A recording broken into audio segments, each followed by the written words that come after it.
Hola mis hermanos, también saludo a mis amigos que tienen la oportunidad de escuchar este mensaje. Pues por la gracia del Señor podemos continuar estudiando el Evangelio de Lucas.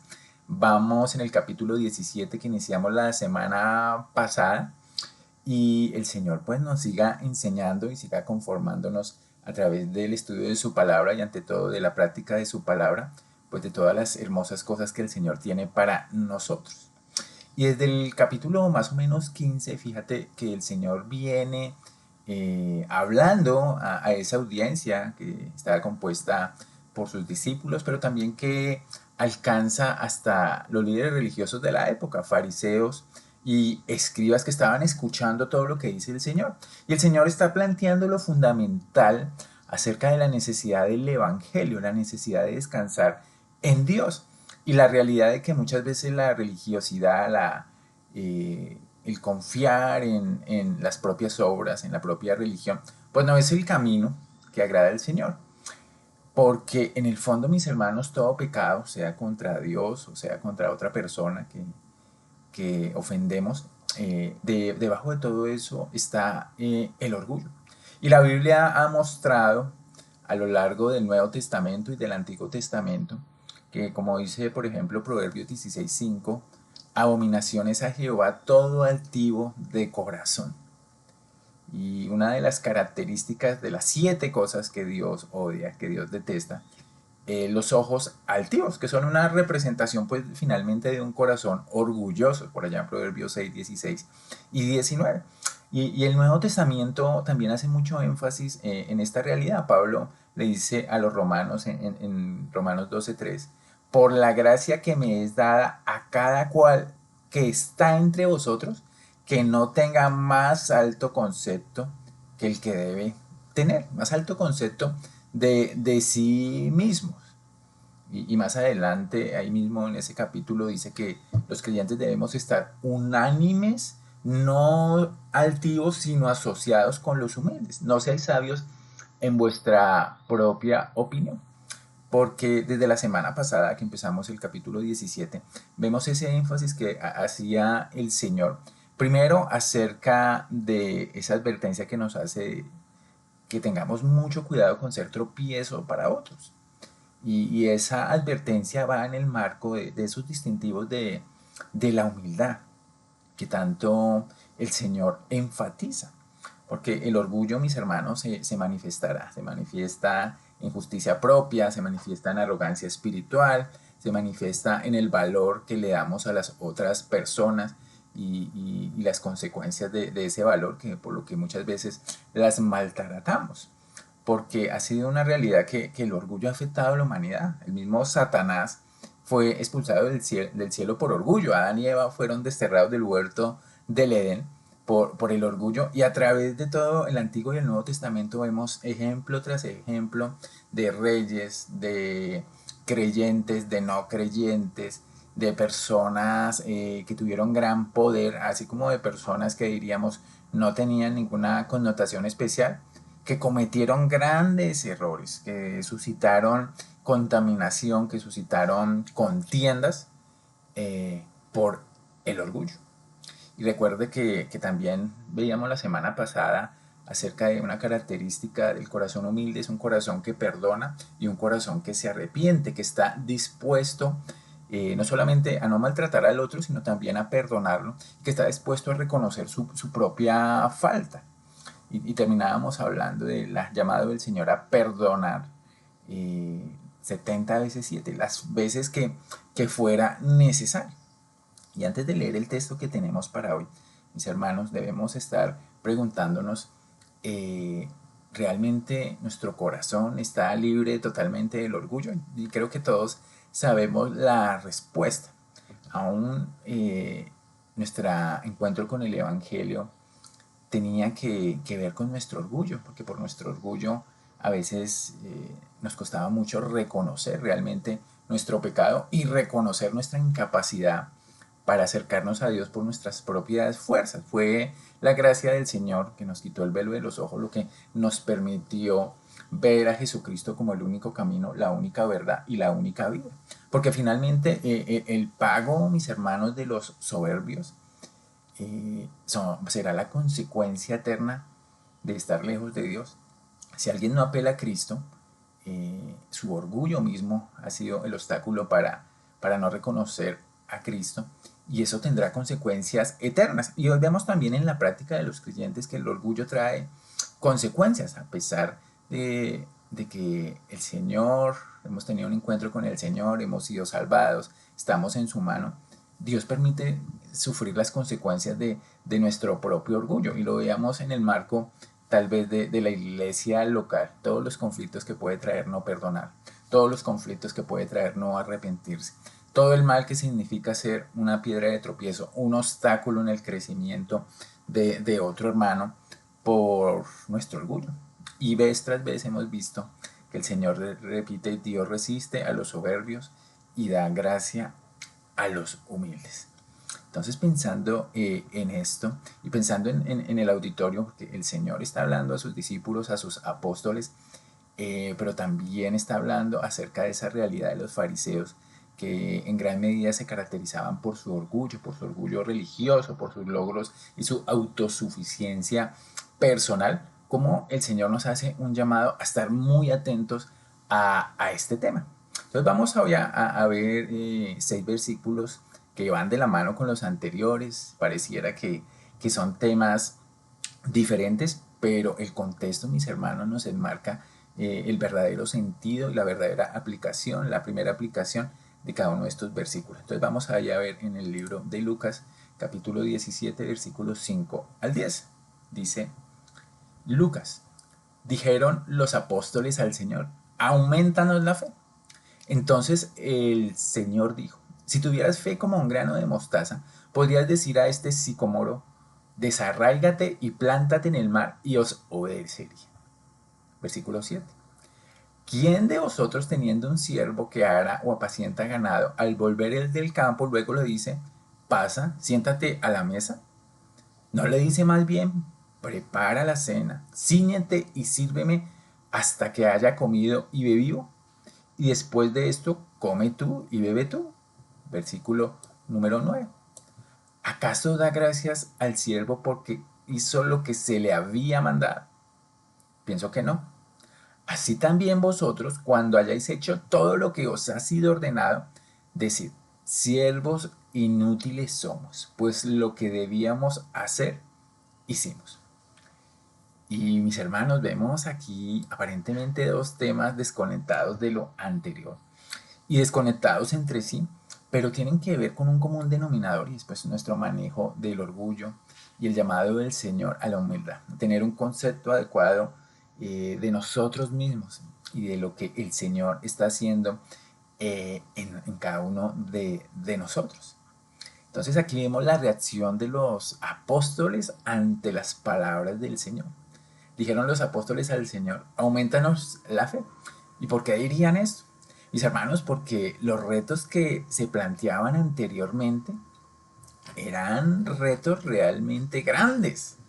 Porque el Señor dice: oiga, le sería mejor a un hombre no existir, le sería mejor a un hombre tirarse al mar con una piedra de molino que hacer caer a otro. Era supremamente grave.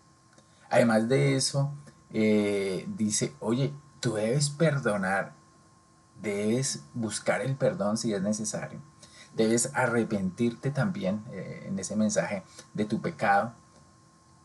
Y fíjate que estas tres cosas en la vida del creyente son retos sumamente difíciles. Por eso el Señor, leíamos ahí en el versículo 1 o 2 diciendo: mirad por vosotros mismos, miren ustedes por ustedes mismos. Si tu hermano peca contra ti, mira por ti mismo el arrepentimiento, mira por ti mismo lo que debes hacer. Si tu hermano peca y continúa pecando, mira por ti mismo, está muy atento, y mucho más en el caso de ser tropiezos y de lo que sería mejor. Entonces los apóstoles tal vez quedaron como nosotros: oigan, esas tareas son muy difíciles. Por eso le dicen al Señor: Señor, ¿sabes qué necesitamos? Que tú nos aumentes la fe. Necesitamos que tú nos aumente la fe. Y el Señor entonces empieza a responder. Y a partir de ahí, pues quiero que veamos ahí estas cosas, mis hermanos, bien importantes para el estudio que estamos haciendo. Y lo llamaremos así dos distintivos de la humildad. Y el primero es reconocer la incapacidad. Y lo segundo que vamos a ver referente a esta parábola del esclavo del siervo es examinar la motivación. Y este primer punto de reconocer la incapacidad, pues era lo que estaba en la mente en ese momento de los apóstoles. Porque, bueno, tal vez ellos llegaron en ese momento. Recuerden que el Señor estaba hablando primeramente a los discípulos, pero llegan los apóstoles, esos hombres que habían sido escogidos por el Señor, esos hombres que habían reconocido primeramente al Señor, que ya estaban trabajando en pos de Él. Ya en el capítulo 9 habíamos visto cómo habían sido enviados, cómo habían estado trabajando por allí. Y, y bueno, mis hermanos, estos apóstoles que serían los testigos presenciales de la resurrección, el fundamento sobre el cual se edifica la iglesia, muchos de ellos usados para traer la escritura hasta nosotros, aquí están también desconcertados ante las palabras del Señor porque dijeron, uy, estas responsabilidades son muy grandes. Por eso le dicen al Señor, Señor, necesitamos más fe porque la fe que tenemos pues no nos alcanza. Ellos estaban luchando, mis hermanos, con lo que todos luchamos, con nuestra falta de fe. Pero mis hermanos, esa es una petición muy realista. Es una petición de incapacidad, de que por nosotros mismos ni perdonar, muchas veces ni arrepentirnos, muchas veces ni dejar de ser tropiezo para otros, es posible. Señor, los apóstoles mejor le están diciendo al Señor, aumentanos la fe. Aumentar significa añadir, desarrollar, crecer, hacer fuerte, complementar. Los apóstoles, mis hermanos, no están negando que tuvieran fe. Ellos estaban siguiendo al Señor, estaban buscando las cosas del Señor, pero dijeron, las exigencias del Señor son muy grandes. Y hemos visto exigencias del Señor, del que quiera ser mi discípulo, debe negarse a sí mismo, tomar su cruz cada día y seguir al Señor. Esa es una exigencia muy grande. Y lo que el Señor estaba exigiendo, pues a ellos de nuevo les pareció imposible vivir. Y debe ser así, mis hermanos. El corazón humilde se da cuenta de que por su propia fuerza no puede hacer las cosas. Y es ahí donde debemos reconocer nuestra insuficiencia en todas las cosas. El apóstol Pablo, en su segunda epístola a los Corintios, él está hablando acerca de su propio trabajo, de todas esas realidades que tenían que ver con el servicio y con llevar el Evangelio. Y Pablo dice, bueno, y para todas estas cosas, ¿quién es suficiente? Y lo que nos está diciendo es que el mismo Pablo se consideró en un momento insuficiente, no tenía fuerza ni capacidad. El mismo Pablo en Colosenses 1:29 nos está diciendo, bueno, que él se esforzaba, que él trabajaba, luchando según la potencia del Señor Jesucristo, la fuerza del Señor Jesucristo, la cual actuó poderosamente en él. Está en Colosenses 1:29. Me encanta ese versículo porque él se dice, bueno, yo trabajo, yo me esfuerzo, pero es según el poder del Señor. Y piense en un automóvil que usted tiene, que posee, y usted trata de hacerlo andar empujando. Claro, puede que pueda por una cuadrita, tal vez a lo sumo empujarlo y el carro anda a muy poquita velocidad. Pero usted necesita ante todo, ¿qué necesita? Necesita el poder del motor de ese automóvil. Por eso hay que reconocer nuestra incapacidad en esto de vivir la vida cristiana, mis hermanos, y por eso debemos descansar en el Espíritu Santo para vivir. Fíjense que el versículo 6 es la respuesta del Señor. Dice, entonces el Señor dijo, si tuvierais fe como un granito de mostaza, como un grano de mostaza. El Señor está, y ya lo había dicho, mostrando esa analogía. Nosotros habíamos visto en Lucas 13 como la semilla de mostaza era la más pequeña de las semillas que el pueblo de Israel conocía en ese momento. Pero fíjate lo que dice, si ustedes tuvieran fe como un grano de mostaza, podrías decir a este sicomoro, desarráigate y plántate en el mar y os obedecería. Y a tal punto, y aquí la analogía es muy fuerte, porque dice un árbol desarraigado. Usted sabe cuánto se necesita, y más para un sicomoro que es descrito como un árbol que tiene mucha raíz, que es un árbol que puede durar mucho tiempo. Dicen que hasta 600 años. Entonces, imagínense las raíces que un árbol puede hacer en 600 años y que ese sicomoro se desarraigue. Ni siquiera es que se corte, porque es relativamente fácil cortar un árbol. Pero desarraigarlo, o sea, sacarlo con toda la raíz, es un trabajo sumamente difícil, aún con todos las máquinas que tenemos en este tiempo para hacer esos trabajos. El Señor está diciendo, se necesita un gran poder para que eso pudiera suceder. Pero fíjate que la semilla de mostaza, mis hermanos, es ese reconocimiento acá de nuestra incapacidad y de la gracia que necesitamos del Señor en todo lo que hacemos. Nosotros ya hemos leído en este estudio al mismo Pablo contándonos acerca de su problema, y mismo en el libro de Segunda a los Corintios, en la carta mejor de Segunda a los Corintios 12:7, Pablo pues empieza a contar una de sus experiencias y cuenta también su testimonio de cómo Dios le había dado revelaciones maravillosas y dice que para impedir que él se volviera orgulloso, Dios mismo le dio una espina en su carne, para impedir que tal vez por toda la revelación que él había tenido, su orgullo aumentara. Un mensajero de Satanás para atormentarme e impedir que me volviera orgulloso. Estoy leyendo en la Nueva Traducción Viviente. En 3 ocasiones distintas, dice el 8, le supliqué al Señor que me la quitara. Cada vez él me dijo, mi gracia es todo lo que necesitas. Mi poder actúa mejor en la debilidad. Y esta pequeña fe, mis hermanos, de que nos habla el Señor, tiene que ver con la debilidad, con reconocer nuestra incapacidad y reconocer nuestra necesidad en todo lo que hacemos, en todos los servicios, hablando de la vida cristiana en general. No hablo solo del servicio en la iglesia, sino toda nuestra vida es un servicio. Dentro de ese servicio hay cosas muy importantes que edifican mucho a la familia, a la iglesia y a la sociedad, como las que vimos. Perdonar, arrepentirse, no ser tropiezo para nadie. Ese es un servicio muy grande que el Señor nos ha llamado a hacer. Pero se necesita que mucho poder. Pero ese poder, mis hermanos, del Señor se va a manifestar en la medida de nuestra propia debilidad y de nuestro reconocimiento y oración por esa necesidad. Por eso sigue diciendo Pablo en 12:9, así que me alegra ahora jactarme de mis debilidades, para que el poder de Cristo pueda actuar a través de mí. Fíjate qué bonito. Es por eso que me deleito en mis debilidades, en los insultos, en privaciones, persecuciones, dificultades que sufro por Cristo, pues cuando soy débil, entonces soy fuerte. Y en la medida, mis hermanos, que reconocemos esa limitación de nuestra propia capacidad, le dejamos, mis hermanos, las consecuencias del poder de Dios en nuestras vidas al mismo Señor. Y eso no quiere decir que seamos pasivos, que ya vimos a Pablo diciéndote, por ejemplo, a Timoteo que se esforzara en la gracia, ya lo vemos diciendo que yo trabajo.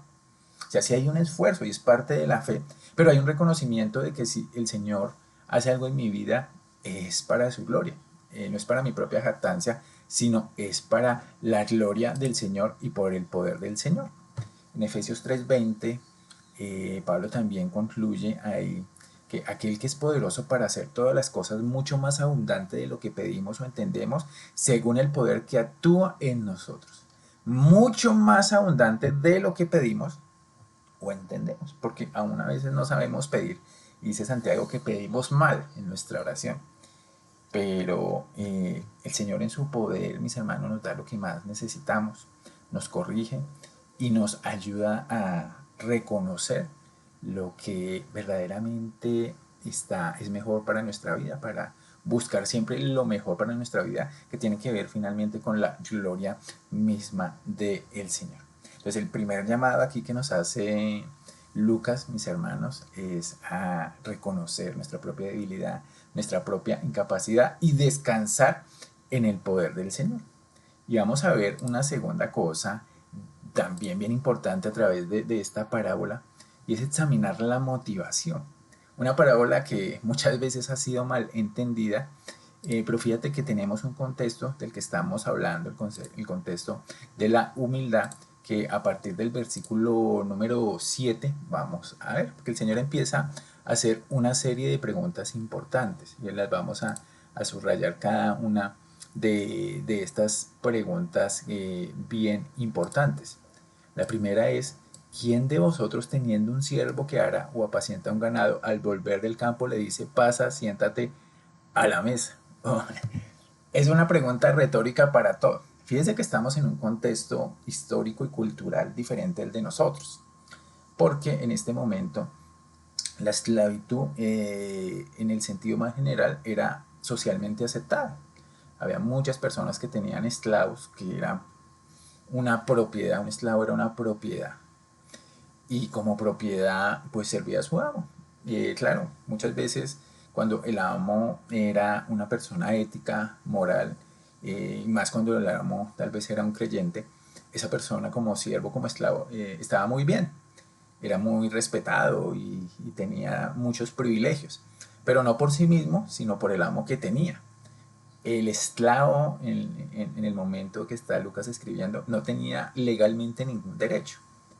Entonces aquí está hablando de un siervo como esclavo y la pregunta para todos es, ¿quién de vosotros teniendo un esclavo que trabaja, al volver del campo luego le dice, pasa, siéntate a la mesa? Todos responderían que no, ninguno, nadie le daría las gracias. Mis hermanos, muchos a veces no ven la relación, pero esta parábola encaja en este tema de la humildad. Y es que, mis hermanos, se reconocía, por ejemplo, a los escribas y fariseos de los que tanto hemos hablado, como personas obsesionadas por recibir honra, por recibir exaltación. Nosotros estudiaremos un poquito más adelante aquí en Lucas 20, 46 y 47, al Señor diciendo, y como desenmascarando a los fariseos, diciendo, hacen todas sus obras para ser vistos por los hombres, pues ensanchan sus filacterias y extienden los flecos de sus mantos y aman los primeros asientos en las cenas y las primeras sillas en las sinagogas y las salutaciones, los saludos en las plazas y que los hombres lo llamen rabí, rabí. A los escribas y fariseos aparentemente les encantaba eso y hacían mucho de lo que hacían por hacer eso. Pero esa actitud, mis hermanos, no debe caracterizar a los seguidores del Señor Jesucristo, a los humildes, que vimos dos distintivos de los humildes: uno es reconocer su debilidad y la otra es estar muy atentos a examinar la motivación del corazón. Y creo que ese es el llamado que nos está haciendo el Señor en este día, a examinar la motivación del corazón. Entonces, la Biblia dice, y sobre todo el Nuevo Testamento, que los creyentes tenemos un propietario, que fuimos comprados por precio y que somos unos doulos en el original griego, unos esclavos. Y mis hermanos, Pablo mismo se consideraba un siervo, un esclavo del Señor Jesucristo. Y aquí, como nos lo dice, nosotros estamos en esa posición, somos propiedad del Señor y el Señor no tiene obligación ni de darnos ni de bendecirnos por lo que hacemos, porque se nos ha dado un mandato y es servir. La vida cristiana, como les decía, es un servicio. Entonces a ese punto va el Señor. ¿Quién de vosotros, que es un esclavo del Señor Jesucristo, que trabaja para Él al volver del campo, puede ser, eh, tiene el derecho a que su Señor le diga, siéntate, pasa a la mesa? Todos diríamos, no, no tiene ese derecho, porque hay un peligro ahí latente, mis hermanos. Y es que alguien pueda, como vimos en el punto de que la petición de aumentar la fe, alguien pueda reconocer su debilidad. Confía en el poder de Dios, y qué bueno que lo hagamos. Puede ser usado por Dios, en lo que Dios quiera usarlo. Pero el peligro es que por eso esa persona se vuelva arrogante y orgullosa. Y empiece a buscar servir en lo que el Señor lo ha llamado, en lo que necesita servir, solo para recibir los aplausos del Señor mismo, y que sienta que es la obligación del Señor darle lo que Él quiere o cumplir sus caprichos, o el aplauso de otras personas, que también podemos tender fácilmente a hacer lo que hacemos para buscar el aplauso de otros. o el agradecimiento de otros. ¿Y cuántas veces no hemos sentido en nuestro propio corazón eh, en algo que hacemos por otro? Oiga, es que mi hijo no me agradece, o mi esposa no me agradece, o mis hermanos no me agradecen por lo que hago por ustedes, o mis hermanos no reconocen lo que yo hago. Mis hermanos, el Señor nos ha dado el derecho a ser reconocidos por lo que hacemos. El Señor no se pone en deuda con nosotros cuando servimos. El Señor no tiene por obligación hacer lo que nosotros queremos porque prestamos un servicio o porque lo hacemos de una manera o porque en el poder de su espíritu hacemos cierta cosa o cierta otra tarea. No tiene la obligación. Porque fíjate lo que dice la otra pregunta. Versículo 8. No le dice más bien, prepárame la cena, ciñete y sírveme hasta que haya comido y vivido, y después de esto come y bebe tú. El esclavo, mis hermanos, diría algo, diría algo. No, él no tiene ningún derecho a decirle, no, señor, primero voy a comer yo, mire que estoy cansado, mire que ha sido un día muy duro allá en el campo. No, él inmediatamente, si es un siervo fiel, le prepara la cena a su señor, le sirve, espera que él coma, que quede muy bien, y después, pues él busca por él mismo. Es una actitud normal y parece duro pues en nuestra cultura de los derechos y en nuestra cultura pues de las obligaciones que tienen con nosotros, pero el Señor está recalcando aquí más nuestro deber. Otra tercera pregunta retórica. ¿Acaso da gracias al siervo porque hizo lo que se le había mandado? Y creo que a veces nos cuesta esto. Queremos las gracias, el reconocimiento y decimos, no me dieron ni las gracias. Estas personas son desagradecidas. Nos cuesta mucho aún dentro de la familia ver tal vez a nuestros hijos que no sean agradecidos. Y esa es su responsabilidad, ser agradecidos, pero no es nuestro derecho que nos agradezcan.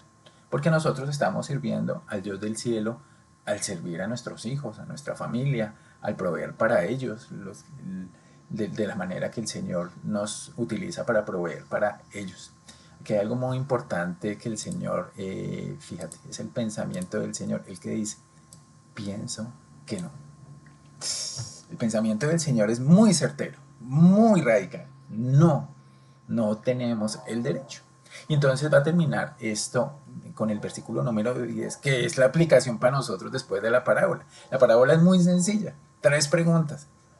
Hay un siervo que trabaja duro, hay un siervo que obedece a su amo, hay un siervo que hace lo que se le ha mandado, pero ese siervo, por más que haga las cosas bien, no tiene el derecho a que se le reconozca nada. Porque ese es su trabajo, porque es un siervo. Y el Señor lo reafirma. Pienso que no. Y creo que usted ponga la situación en la que usted se sienta que no lo reconoce. Y usted diga, el Señor no reconoce lo que hago, o el Señor no me recompensa por lo que hago, o el Señor y las otras personas no reconocen lo que hago. Y la pregunta del Señor es, ¿pero tú tienes derecho a eso? Y la respuesta del Señor en cualquier situación de esas dice, pienso que tú no tienes derecho porque tú eres mi propiedad y haces lo que yo te diga. Y suena muy duro. Y el Señor lo dice al contexto de toda la Biblia del amor que tiene para con nosotros. Y eso no quiere decir que el Señor no recompense, porque el Señor ha prometido recompensas. Pero esas recompensas son otra gracia adicional del Señor, más allá de la gracia que nosotros hemos recibido de ser justificados, de estar siendo santificados, de ahora no ir a la condenación, de ahora por tener una relación con Dios, de tener una herencia incorruptible. Podíamos nombrar todas y cada una de las hermosas cosas que ahora tenemos en Cristo, resumidas como dice Efesios en toda bendición espiritual. Toda bendición espiritual nos ha sido dada. Pero eso no quiere decir, mis hermanos, que dejemos de ser siervos, ni dejemos de ser esclavos del Señor y propiedad del Señor, y que Él pueda decirnos y mandarnos lo que debemos de hacer y nos dé el poder para hacerlo. Pero, mis hermanos, no es un reconocimiento para nosotros lo que debemos esperar, un reconocimiento para el Señor. Claro, qué bueno cuando alguien agradece lo que hacemos, qué bueno que alguien reconozca lo que el Señor hace a través de nosotros, en el hogar, en el trabajo, en el colegio, en la universidad, entre los amigos, entre los familiares, en la iglesia, en los ministerios, qué bueno. Pero no es una obligación de nadie reconocernos. ni es una obligación de Dios recompensarnos, porque el Señor lo hace como Él quiere. Versículo 10. Así también vosotros, cuando hayáis hecho todo lo que os ha sido ordenada, decid. Y este es el lema que debemos tener en cuenta. Siervos inútiles somos. La Nueva Traducción Viviente dice este versículo 10. De la misma manera, cuando ustedes me obedecen, deben decir, somos siervos indignos que simplemente cumplimos con nuestro deber. Y eso somos cada uno de nosotros. Y aquí el ejemplo de la parábola del hermoso. Ese siervo entendió la petición de su amo como una parte normal de su responsabilidad. No esperó ningún honor especial simplemente por cumplir con su deber diario. Y si nosotros perdonamos, mis hermanos, si nosotros no somos tropiezo para otros hermanos, para otras personas de nuestro hogar, de nuestra familia, si nosotros en algún momento alguien nos dice, nos llama a cuentas de que lo hemos ofendido y nos arrepentimos, el Señor nos da la gracia de arrepentirnos, ninguna de esas tres cosas, mis hermanos, es para que alguien nos agradezca. Es nuestro deber perdonar, es nuestro deber arrepentirnos, es nuestro deber no ser obstáculo en la vida de otras personas. Y fíjate que estas tres cosas son tan edificantes, como decíamos anteriormente, para una iglesia, para un hogar, que el perdón, el arrepentimiento y el buscar no ser tropiezo para otros sean la constante. Es hermoso que eso pase en cualquier ámbito, pero no es nuestro derecho pues el ser reconocidos por eso. Más bien reconocemos al Señor. Pero en el futuro, mis hermanos, los creyentes seremos exaltados y recompensados. Eso lo ha prometido el Señor. Cuando, por ejemplo, en Lucas 12:37 nosotros estudiamos que el Señor mismo va a servir en el gran banquete de vos. Al contrario, pues de este amo de la parábola que él no le servía, el Señor ha prometido servirnos. El trabajo en el Señor, mis hermanos, no es en vano y no piense que es en vano. Pero lo prometido es una recompensa celestial. Si hay una bendición en nuestra vida, si el Señor nos sigue sosteniendo, es por una gracia del Señor, es un regalo del Señor. No pensemos que es porque es que yo sí hago las cosas bien, es que yo sí trabajo, es que yo sí sirvo, es que yo sí me esfuerzo, es que yo sí... No. El Señor dice, pienso que no. Ese no es el, el motivo de que el Señor nos sostenga, nos bendiga. Ese no es el motivo. Es la pura gracia del Señor que nos sigue bendiciendo a pesar de nuestra infidelidad. Sigue siendo fiel a pesar de nuestra infidelidad. Y cada día pues es un regalo del Señor para cada uno de nosotros. Mis hermanos, el mensaje pues, de la enseñanza es muy hermoso.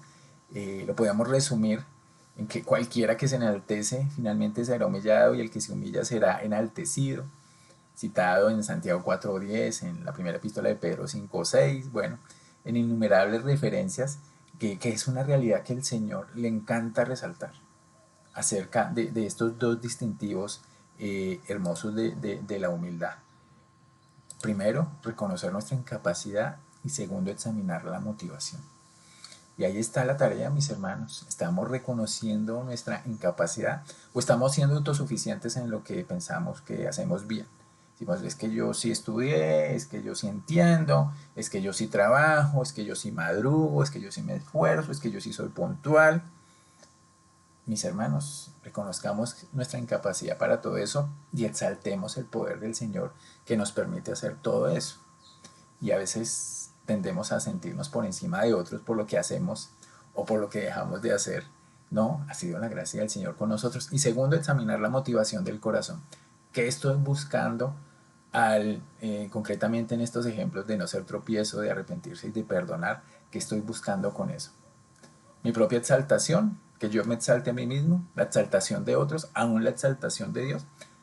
El corazón humilde, mis hermanos, examina esa motivación, la tiene en cuenta y está muy alerta ante los peligros que lleva a tener una mala motivación en el servir de cualquier índole.